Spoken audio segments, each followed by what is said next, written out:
everyone, Christina here for Talyor TV for another edition of the Poker Buzz. Today we're going to talk about the revolutionary brand new cash game format on Full Tilt called Rush Poker. We've got Full Tilt Red Pro and Card Runner's lead instructor Talyor Caby on the phone to talk about it. Hi Taylor, how are you? I'm doing well, Christy. How are you? I'm also doing well, thank you for asking.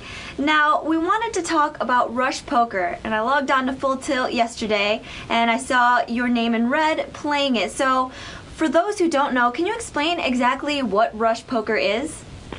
Yeah, I mean, basically it's sort of a new concept that when it basically combines a pool of players who are playing at a cash game environment, and it randomizes them playing at different tables.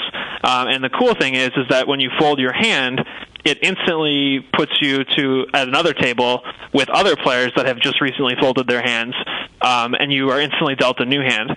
So basically there's really no waiting between when you fold your hand and when you play the next one, and there's also kind of the neat effect of just having new players constantly shuffled into your table, kind of like it would be if your table broke at a multi-table tournament.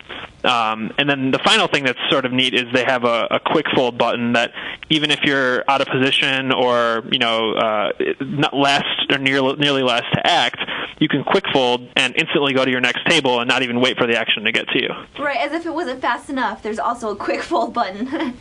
Yeah, the quick fold is definitely like the most addicting part, because you can just you don't like your hand, all right, fine, you're at another table and maybe you like that hand.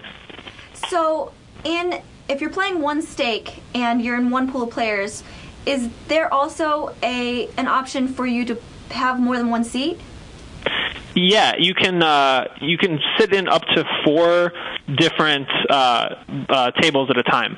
Now, obviously, you're never going to be put at the same table as yourself, right. But each player could conceivably be playing 4 different Rush Poker tables at once, which, I mean, at each table is getting you roughly, I think it's like 250 hands per hour.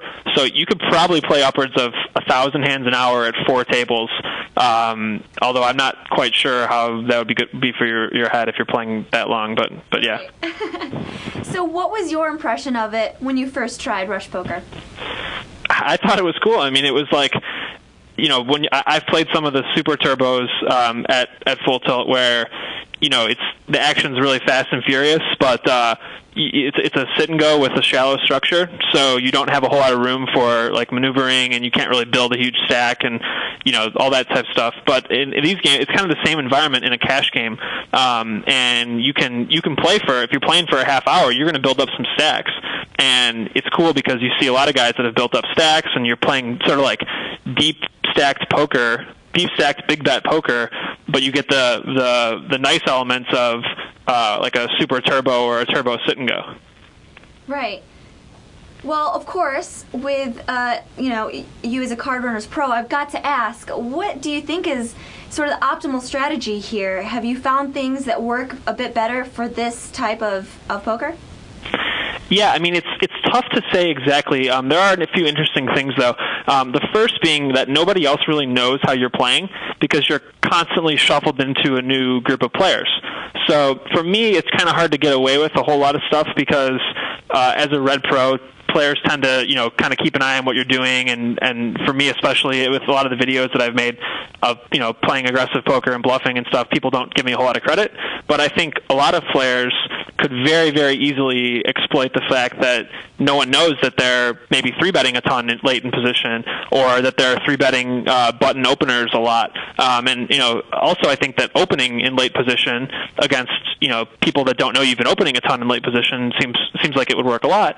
Now the caveat would be that people are going to figure out that you're doing this eventually, and it's going to eventually be understood that this is a proper strategy.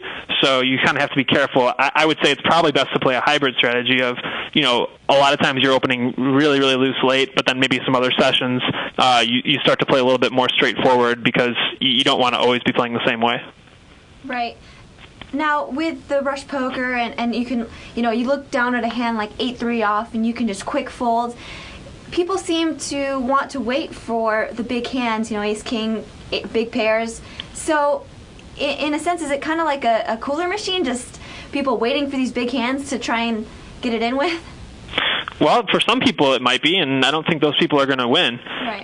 Or if they do, they're not going to win much because, the coolers happen both ways, like everybody knows. And if you're just waiting for coolers, the only way you're going to make money is against fish, and you better hope there's enough fish involved to make up for the rig.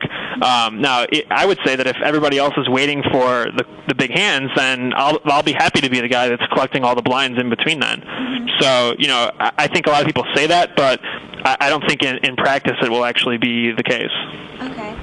Well, if you seem to see players only opening like really big hands, especially from early position, then is it a good idea to always be calling those raises with like suited connectors because they're likely to have one of those big pairs or a big hand? Well, yes and no. Typically, I would say no almost. If you know a guy's got a big hand and you're playing 100 big blind or less poker, you're better off just folding and moving on. Right. However, the interesting thing about these tables is I see a lot of guys, a lot more than usual, that have built up stacks that are like 500 big blinds deep or 400 big blinds deep.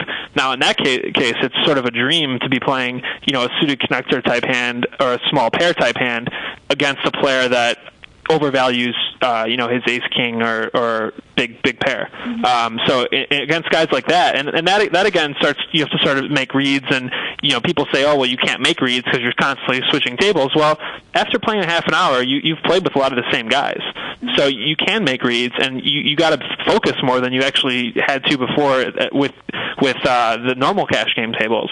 So I guess what I'm saying is it sort of depends how you want to play those types of hands, but I definitely see merit in playing them with deep stacked.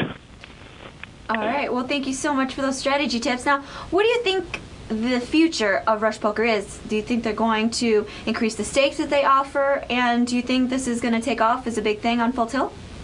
Yeah, I mean, I think it's sort of already a big thing. Like the stakes are only up to 100 no limit, and just in playing for a couple hours, I've noticed a lot of guys that I see playing the higher stakes games. Guys that I've played 25, 50 no limit against, playing 100 no limit just for fun. I mean, that sort of tells me a lot that at the very least people think it's fun. And if people think it's fun, they're going to play it, and if it's fun, fish are going to come too. So I think that really makes me think that it's kind of here to stay. Whether or not they're going to be putting it at the higher stakes games, I don't quite know. I think they're considering it for sure. I'm anxious to see it move to Omaha, and I know there's some small stakes Omaha now. And then, I don't know, maybe they'll even be heads up or multi-table tournaments, or I really don't know. But I definitely think that it's here to stay. Absolutely. Well, thank you so much for your insight. The idea is revolutionary, and there's nothing else like it. And I've been seeing a lot of positive response from all types of players. So I really appreciate you talking with us today. Thank you, Talyor. Yeah, no problem. Thanks, Christy.